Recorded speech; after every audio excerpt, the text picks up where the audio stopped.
In a world of open source innovation, we at Microsoft Azure have so many stories to tell.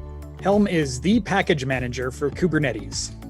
Bundle your cloud-native deployments with Porter. Brigade is event-driven scripting for Kubernetes. The Visual Studio Code extension for Kubernetes helps you see what your Kubernetes cluster looks like from inside VS Code. Open Service Mesh is an open source service mesh to manage your microservices and direct application traffic. Azure AD Pod Identity allows you to assign identities to your pod so that you can access RBAC resources in your enterprise. CSI Secret Store allows you to mount Kubernetes secrets from resources outside of your Kubernetes cluster. Cluster API is a sub-project of Kubernetes aimed to simplifying provisioning, upgrading, deleting, and scaling your Kubernetes clusters across infrastructures.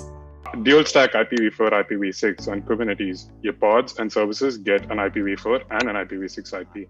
I'm using Crustlet, a WebAssembly kubelet with my Kubernetes clusters, especially on the smaller parts, the edge. That's where Kubernetes is going, and WebAssembly is going to go with it. Open source for Microsoft Azure. You can find us on GitHub and create your own story.